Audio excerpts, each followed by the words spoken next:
All right, everybody, we're going to start off the Lecon Center interviews with this. I'm loving it. It has drawn me. I've got no idea what's happening, but I know there is a lot.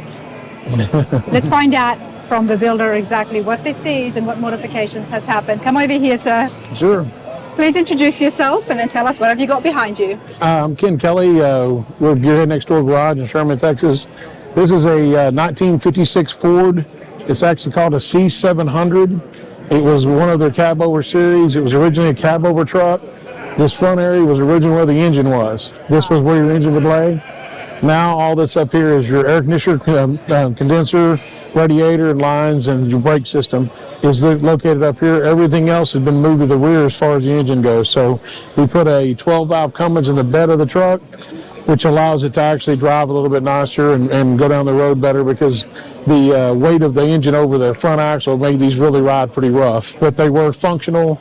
These were work trucks. These were mainly trucks that went and delivered food or dairy or things like that. They were delivery trucks is what they actually were used for originally. I love the COE trucks, and we've seen a few that has been restored on the channel, everybody. Nothing to this extent or to this color. Before we move on to see the engine, talk to me more about the front. Has these been widened, the fenders? No, the fenders are actually stock. This is a stock fender and a stock hood.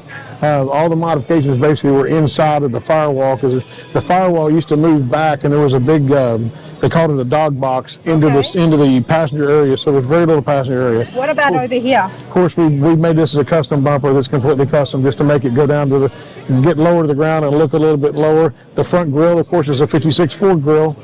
Just like it only would be on a 56 Ford truck. Now we've added the wheels and tire setup. We actually use, these are basically what would be rear dual wheels for a dually, but they convert them inside out so that they kind of come out to the outside. There's a big spacer in there that makes this fit and they all work right. So, and the whole truck has been moved down. We're on airbags now. Nice. So the whole vehicle is bagged and it rides at about 2.5 inches higher than this normally. Now this interior is all custom. This would have originally had a big dog box, which means the whole center section would have been the engine in the way, and that's all gone. So now we've gone with a 56 Ford basic normal dash with some nice custom electronic gauges there. It's got air conditioning, vintage air, nice stereo system. Your center level control there is your air ride control. It does a really good job. It's got an Allison transmission in it, which is a 6-speed automatic. So we've got it shifts there. We've got cup holders. We've got everything for you to drive this truck normally. It'll run 85 miles an hour down the highway, nice and smooth. Does a really good job. This is beautiful, and there is just, I mean, that's just putting it lightly, everybody. Whose vision was this? Well, it actually came, there was a gentleman in Illinois that started this truck originally, and he had it kind of about halfway completed. And we bought it from him at that point, and we just converted everything from there. His idea was to put the Cummins in the back. So this is a 12-valve Cummins turbo diesel, and it allows for a lot of options now because the weight's back here, and we have more room in the cab, so it works out really good. They pull it very, very well. The Cummins is a great motor for it. It pulls it nice. The bed is actually, believe it or not, this is two 56 Ford beds welded together to make it this length, which gives us room to put the engine. Check and that then out, everybody. The chassis was originally a 1-ton single-wheel chassis, so we pulled all the suspension out from underneath it, made a 4-link, and used Ridetex air ride to be able to make it go up and down. It'll go up about 6 inches from here, and this is, of course, pretty much bottomed out. We actually had Bruce Hornke, which is a really neat guy out of Wisconsin. He had us cut us a custom wood bed because these weren't ever built with wood beds. He made this wood bed for us. We finished it and put it in here for it, and it fits the truck perfectly. Kind of makes the look end up nice. And then we've got a big, huge 24-inch wheel on the back. Believe it or not, as big as this truck is, 24-inch wheels don't look too big for it. No, it actually doesn't. I was just about to say. Yeah, it's a 24-inch wheel, and it's literally goes down into the fender pretty well. So American Force actually built those wheels custom for this truck. We gave them all the measurements, and they made the wheels for us.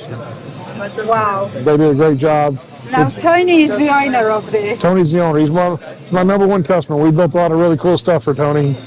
Tell us about your shop, mate, again. Where is it located? It's in Sherman, Texas, which is just north of Dallas. Okay. And we build custom vehicles mainly focused on pro touring as most of our cars. We're They have modern suspensions and drivetrains in. So it's not just crazy machines. Not just crazy machines. This is probably one of the crazy ones we've had. We've actually building Tony a second one right now.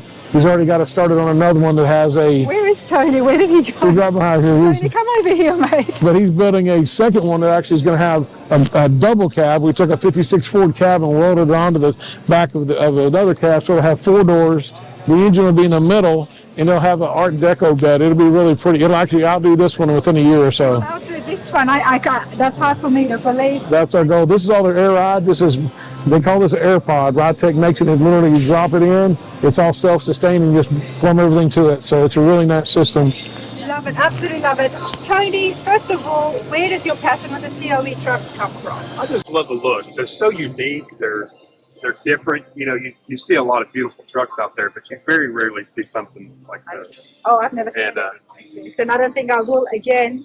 But now you're doing something different. Well, I mean, it's just like every great idea, there's another idea that comes that's even better, right? So that's, you know, we spend a lot of time on cars, but I think we've really outdone ourselves on this one. What did you hand over to Gearhead? Well, basically all the mechanics of it. I mean, the truck sat about 8 inches higher than what it did, what it does right now. So they had to completely replace all the rear end. They put air suspension on it, redid all the beds. Getting all the mechanicals of the truck working was a lot more, took a lot more time than what we initially thought it was. You know, what we started with and what we have now is a completely different truck. Just getting the turbos working and getting all the mechanics of it working there's a lot to it. And what are you going to do now? I mean, obviously you're going to show it at the shows, but we want to see this on the road. Yeah, I'm just going to drive it, love it, and take it to shows. I've got a golf cart that's made just like this, and have my grandkids go to the shows with me. I mean, that's really what my love and my passion is spending time with them. You know, it's crazy people like you that makes us just keep coming back to this car shows over and over again. That's the idea behind it, for sure. Yeah, most people don't build cars like this that they can drive. This is actually one thing Tony's different than every customer I've ever had is he says, whatever you build for him, whatever you make for me, he has to drive. We're going to drive. Because we're going to take it. Yeah. He doesn't go anywhere. He doesn't own a trailer. Tony doesn't own a trailer to haul a car. Yeah. He literally drives his cars everywhere he goes. So we had to know that when we built it to make sure this thing actually runs and drives and does what it's supposed to do. You don't have your money to leave it in the bank. You have it to spend it. Well, yeah. A lot of it money. Maybe disagree with you on that, but I'm right there with you. Let's forget about him. We're here to have fun. This is beautiful. And when do you think the next truck is going to be finished? We're hoping we'll have a 56 Ford that we're building for him right now called the F100. It's going to SEMA, and after it goes to SEMA, it'll be here next year. And we'll show it next year, and we'll probably have the next COE out the following year after that. Yeah. Well, hopefully, I'm going to be going to SEMA this year, so I should be able to see it there and see exactly what crazy stuff you two came up with. We look forward to that. Right. The next one's going to be impressive. Last question, how many horsepower is this? This is about 420 horsepower, but it's about 1,000 foot-pounds of torque. Okay. So they're torque motors. They're really made to be pull. It'll climb any mountain in Tennessee. Yeah. There you go. Love it, absolutely love it. Thank you so much, you guys. You're welcome, man.